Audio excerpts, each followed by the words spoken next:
Now that you know a little bit about electromagnetic radiation, let's take a look at how Bohr used electromagnetic radiation to come up with his idea of the structure of the electron cloud. So he, just like we are going to see, used his knowledge of electromagnetic radiation to investigate the electron cloud. He knew that electrons, being moving charged particles, could absorb and give off electromagnetic radiation. This is how a light bulb actually works. So he used that idea to study what's called emission spectra of elements to form his hypothesis about the electron cloud organization. And what he came up with is that he said the electron cloud is organized into quantized energy levels. So quantized, you see quantity in that word. What he's saying is that the energy levels of an atom can only have specific values. An electron can only jump from one level to another. It can't go in between levels. So it can only absorb certain amounts of energy and it can only release certain amounts of energy. So let's take a closer look at what these emission spectrum are. So normally electrons in an atom are in what's referred to as a ground state. This is their stable state. They possess a certain amount of energy. They have to. If they didn't, they'd get pulled into the nucleus. So the fact that they have energy and are moving is what keeps them from getting pulled into the nucleus. So this is their ground state where they normally exist. Not all electrons have the same ground state energy, but if an electron has its ground state energy, it's in its lowest quantity of energy possible. Electrons can absorb energy and jump to what is referred to as an excited state. The energy source can vary: light energy, electricity, heat. We're going to do a lab soon that lets you take a look at how we can excite electrons in many different ways.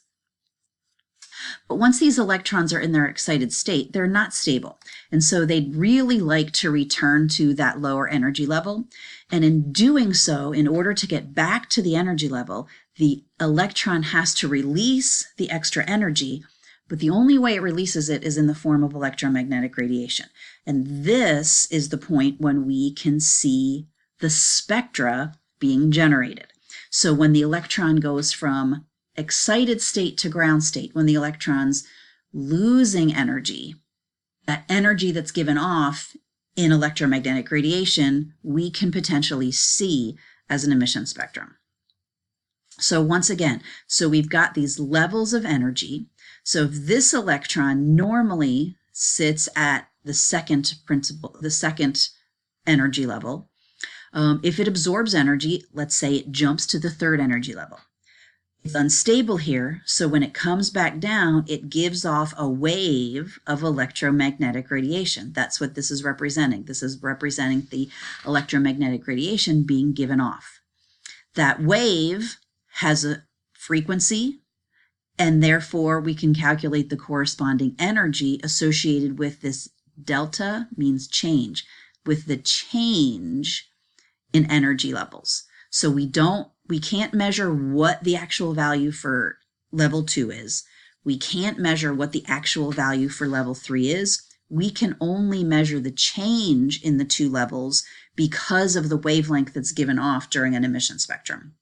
So Bohr spent a whole lot of time studying these things, doing calculations and so on and so forth. And this is what he's come up with. So his rationale is that if an element were capable of absorbing any and all amounts of energy, and therefore giving off any or all amounts of energy, you would see white light. White light is a result of all the colors of the rainbow. So if all possible energy transitions happened, you would see white light. The thing is, elements don't give off white light, they give off a specific color. Some of them are close to white, but many of them, when they create an emission spectrum, give off a particular color. And so the energy amounts that an element can absorb, therefore, must be limited to a certain set of values. Otherwise, you would see white. Because we don't see white, we see blue or purple or pink or something like that. It must be limited in terms of what energy jumps happen. This is Bohr's idea of quantized energy levels. Electrons can only absorb certain quantities of energy. So here's a really good example of continuous versus quantized. A ramp is a continuous object. You can walk up a ramp. If you start down here at the bottom, you can raise your foot to any height and you will get, your foot will touch the surface of the ramp. So you can make little baby steps, you can do bigger steps, and you're going to get up the ramp no matter what. Stairs are quantized. If these are 6-inch risers, you have to raise your foot 6 inches or 12 inches or 18 inches or 24 inches in order to get up a stair. If you raise your foot 4 inches, for example, you're going nowhere because 4 inches, there's nothing there. You would just come right back down to the bottom of the stairs. So stairs are quantized. You can only make progress if you raise your foot to a certain height. It's the same idea with electrons. Electrons can only go to a next energy level if they absorb a certain amount of energy. So that's Bohr's idea, that energy levels are quantized, just like stairs. The electrons can only go to a certain step. They can't hover halfway in between. That's not possible. So when Bohr actually looked at emission spectrum through a prism, remember that a prism will split white light into a rainbow of colors, what he saw are actual lines of color. He figured out that each line represents a specific jump between energy levels. So each of these lines corresponds to a certain wavelength of light, and each of these lines corresponds to a certain energy. So that's what helped him decide or conclude that energy levels must be quantized. Because if you look at what hydrogen looks like versus helium, they don't even look the same. There's more lines for helium than there is for hydrogen. Each element has its own unique set of energies. Each element has its own unique set of lines that correspond to the energy jumps between levels. So Bohr concluded that all elements have a unique set of energy levels, and those energy levels are quantized. They're only allowed specific values. So you can jump from 1 to 2 and absorb a certain amount of energy, but you can't go to level 2.5. It's impossible. And that's why you don't see the entire rainbow of colors. There is no jump anywhere for hydrogen that exists that has the energy in the yellow or the green range. There's a jump that has energy in the red range. There's a jump that has energy in the blue range. There's jumps that have 2 energy jumps that have energy in the purple range, but you see nothing yellow and nothing green for hydrogen. Helium, on the other hand, has no jumps in the purple range, so the energy levels don't have a difference in energy that corresponds to a purple wave, but they do have, unlike hydrogen, yellow and green waves. So you can see each element is different, each element is unique. Let's look at hydrogen a little more closely.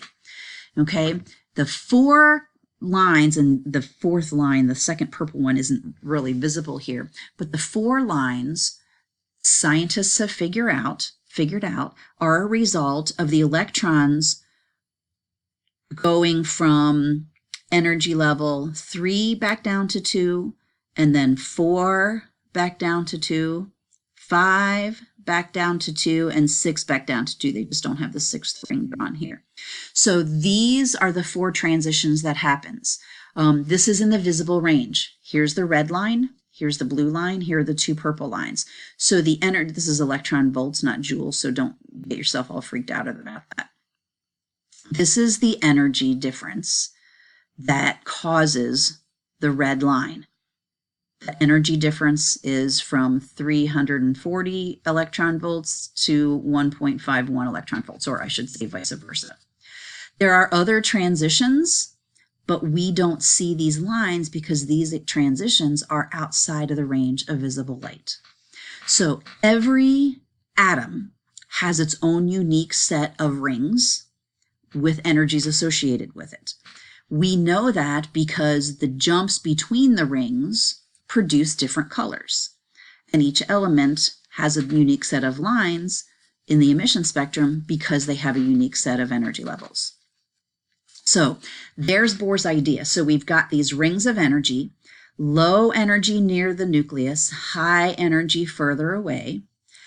As you move out from the nucleus, the rings obviously get larger, but the electron travels essentially along this orbital path. So if I'm in ring 3, ring 4, I'm traveling along this orbital path, but in a 3-dimensional way. So I could be coming out towards you and so forth, but it's a 3-dimensional ring that the electron's traveling. In order for the electron to move to a different ring, it has to either absorb energy or release energy. And when that happens, the jumps that happen, you wind up getting energy given off in the form of electromagnetic radiation. And that's how we see the emission spectrum. So the lab that we're doing is going to drive that idea home. I think you'll enjoy it. For now, hopefully your notes went well. You've got some problem sets to work on.